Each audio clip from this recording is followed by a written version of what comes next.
Hi hello good morning.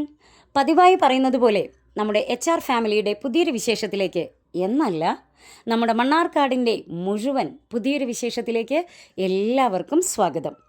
ഇന്ന് നമ്മുടെ മണ്ണാർക്കാട്ടെ അരകുറിശി ഉദയർക്കുന്ന് ഭഗവതി ക്ഷേത്രത്തിലെ വലിയാറാട്ട് ദിവസമാണ് കേട്ടോ. പോരുന്നില്ലേ എല്ലാവരും ഇങ്ങോട്ട്? വലിയാറാട്ട് ദിവസം നമ്മുടെ അരകുറിശി ഭഗവതി ക്ഷേത്രത്തിൽ നടത്തപ്പെടുന്ന മറ്റൊരു പേര് കേട്ട ചടങ്ങാണ് കഞ്ഞിപ്പാർച്ച എന്നുള്ളത്. കഞ്ഞിപ്പാർച്ചയെക്കുറിച്ച് പറയുകയാണെങ്കിൽ കുറച്ച് പുറകോട്ട് പോകേണ്ടിയിരിക്കുന്നു. കോഴിക്കോട് സാമൂതിരി രാജാവ് മണ്ണാർക്കാട് മൂപ്പിൽ നായർക്ക് അധികാരപ്പെടുത്തി കൊടുത്ത പ്രദേശമായിരുന്നു അന്ന് അട്ടപ്പാടി. ഈ പ്രദേശം മൂപ്പിൽ നായരുടെ കൈവശമായതിനെ ചൊല്ലി അട്ടപ്പാടിയിൽ പ്രചാരത്തിലുള്ള ചരിത്രം ഇപ്രകാരമാണ്. കിഴക്ക് കോയമ്പത്തൂർ നിന്ന് അട്ടപ്പാടിയിലെ ആനക്കല്ല് ഭാഗത്ത് വന്ന മണിക്കൊട്ടി കൗണ്ടർ ചെമ്മണ്ണൂരിനടുത്ത് ഒരു കോട്ട കെട്ടി അന്ന് സാമൂതിരിയുടെ കൈവശമുള്ള അട്ടപ്പാടി പ്രദേശം മുഴുവൻ അധിനിവേശപ്പെടുത്താൻ ശ്രമിച്ചുവത്രേ. കൗണ്ടറുടെ ആളുകൾ അദ്ദേഹത്തിൻ്റെ അധിനിവേശ പ്രദേശത്ത് പണി ചെയ്യിക്കുന്നതിനായി കോയമ്പത്തൂരിൽ നിന്ന് ഇരുള വിഭാഗത്തിൽപ്പെട്ട ആളുകളെ വശപ്പെടുത്തി കൊണ്ടുവന്ന് കഠിന വേല ചെയ്യിക്കാൻ തുടങ്ങി. പണി ചെയ്യുന്ന സമയം നിശ്ചയിക്കുന്നതിനായി പാറപ്പുറത്ത് പ്രത്യേക ഉപകരണങ്ങൾ വെച്ച് രാവിലെയും സന്ധ്യാനേരത്തും കൗണ്ടർ കൊട്ടുക പതിവായിരുന്നു അത്രേ. അതുകൊണ്ടാവാം അദ്ദേഹത്തിന് മണിക്കൊട്ടി കൗണ്ടർ എന്ന് പേര് വന്നത്. മണിക്കൊട്ടി കൗണ്ടറുടെ തോട്ടത്തിൽ രാപ്പകലില്ലാതെ പണി ചെയ്യുന്ന ഇരുളരുടെ കഷ്ടപ്പാടുകൾ അട്ടപ്പാടിയിലെ മുടുകർ സാമൂതിരിയെ ചെന്ന് കണ്ട് വിവരമറിയിച്ചു. അദ്ദേഹം ഉടൻ തന്നെ 200ഓളം വരുന്ന പടയാളികളെ മണ്ണാർക്കാട്ടേക്ക് അയച്ചു. കോഴിക്കോട് നിന്ന് കാൽനടയായി അട്ടപ്പാടി വരെ എത്തേണ്ട അവർക്ക് തങ്ങാനായി ഇടത്താവളം ഒരുക്കിയതും വേണ്ട സഹായം ചെയ്തു കൊടുത്തതുമെല്ലാം മൂപ്പിൽ നായർ കുടുംബമായിരുന്നു അത്രേ. മൂപ്പിൽ നായർക്കായിരുന്നു പടയാളികളെ നയിക്കാനുള്ള ചുമതല.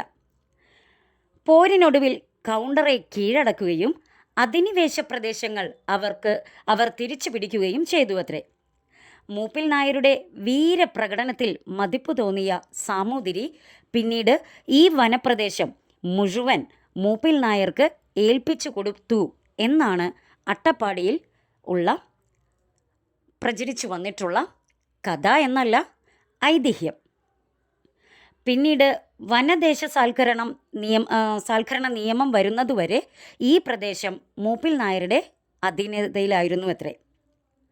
മണ്ണാർക്കാട് പൂരം തുടങ്ങിയ നാൾ മുതൽ അട്ടപ്പാടിയിലെ ആദിവാസികൾ കുന്തിപ്പുഴയുടെ തീരത്ത് കഞ്ഞിപ്പാർച്ചയ്ക്കായി എത്താറുണ്ടായിരുന്നു അത്രേ. മൂപ്പിൽ നായർക്ക് കാഴ്ചവെക്കാനായി വനവിഭവങ്ങളും തനത് ധാന്യവിളകളായ ചാമ, ചോളം, വരക്, കമ്പ്, കീരെ തുടങ്ങിയ കാർഷികോൽപ്പന്നങ്ങളുമായി ആദിവാസികൾ മലയിറങ്ങും. അത് സ്വീകരിച്ച ശേഷം സന്തോഷസൂചകമായി മൂപ്പിൽ നായർ ആദിവാസികൾക്ക് അന്നദാനം നടത്തും. അരിയാഹാരം പൊതുവെ കുറവ് മാത്രം ഉൽപ്പാദിപ്പിക്കുകയും ഭക്ഷിക്കുകയും ചെയ്തിരുന്ന ആദിവാസികൾക്ക് പൂരം നാളിലാണ് മൂപ്പിൽ നായർ തറവാട്ടിലെ പുത്തരി കൊണ്ട് കഞ്ഞി വെച്ച് വിളമ്പിയിരുന്നത്.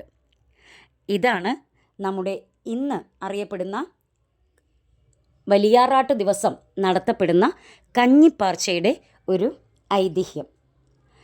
എന്തായാലും കുടിയാൻ ജന്മി കുടിയാൻ ബന്ധം എന്നതിനപ്പുറം ഒരു സാംസ്കാരിക വിനിമയം കൂടിയാണ് അല്ലേ?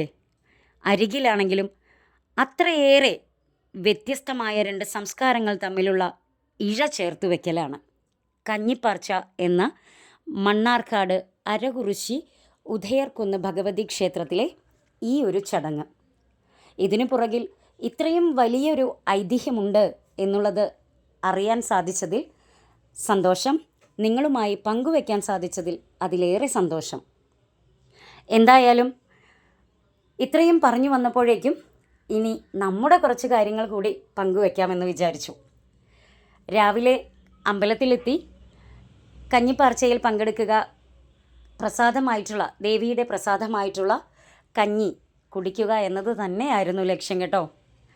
അവിടെ എത്തിയപ്പോഴേക്കും നിങ്ങൾ തുടക്കത്തിൽ കണ്ടിട്ടുണ്ടാവുമല്ലോ അല്ലേ?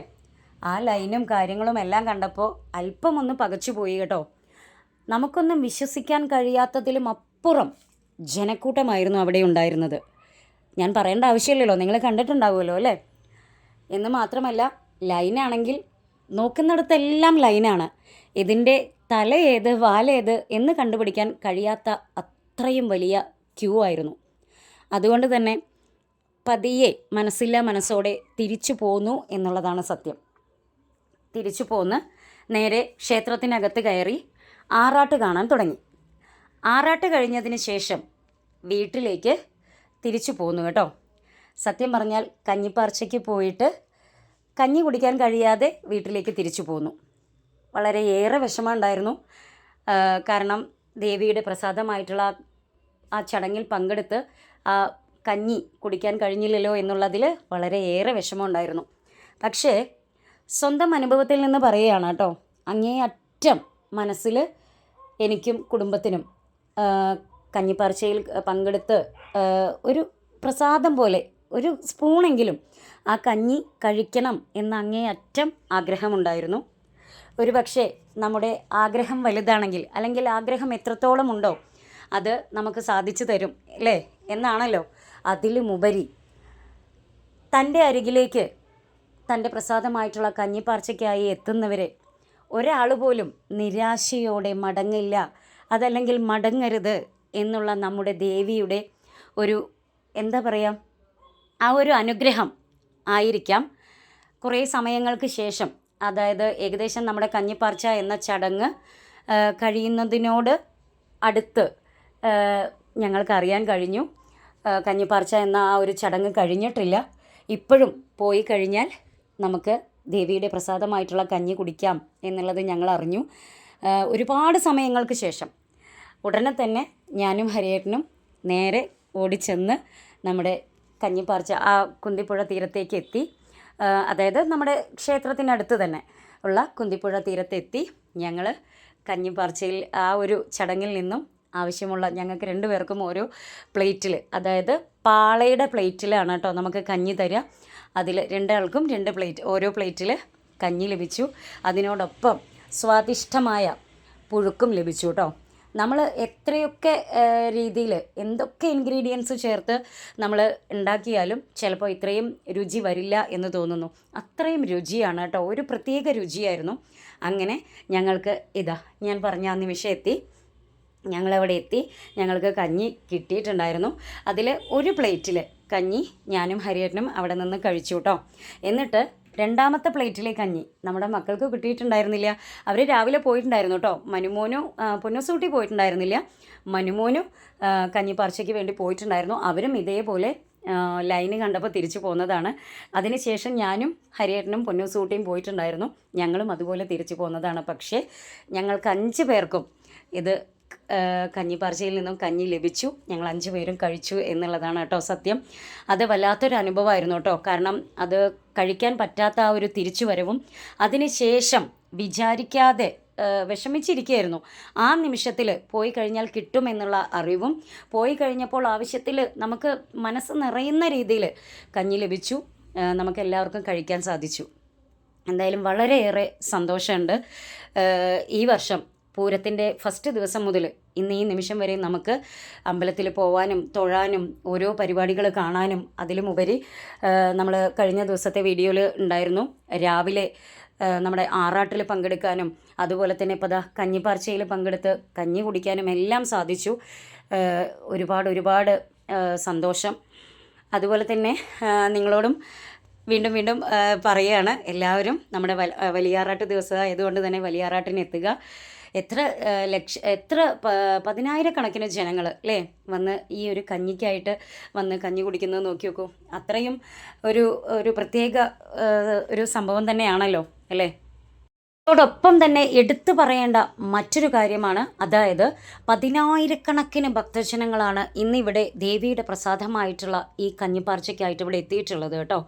ഇവർക്കെല്ലാം ആവശ്യമായിട്ടുള്ള കഞ്ഞിയും പുഴുക്കും തയ്യാറാക്കി ഓരോ ഭക്തജനങ്ങളുടെയും കയ്യിലുള്ള പ്ലേറ്റിലേക്ക് വിളമ്പി നൽകുന്നത് വരെ ഉള്ള അവിടെ ഈ ഒരു ചടങ്ങിൻ്റെ പുറകിലുള്ള ഭക്തജനങ്ങളുടെ വളരെ തന്മയത്വത്തോടും വിനയത്തോടും സ്നേഹത്തോടും കൂടിയുള്ള ആ ഒരു പെരുമാറ്റവും ഓരോ ഭക്തജനങ്ങൾക്കും ഈ ദേവിയുടെ പ്രസാദം കിട്ടി എന്ന് ഉറപ്പാക്കുകയും ചെയ്യുന്ന ഇവരുടെ ഈ ഒരു കഠിനാധ്വാനം പ്രശംസനീയം തന്നെയാണ് കേട്ടോ.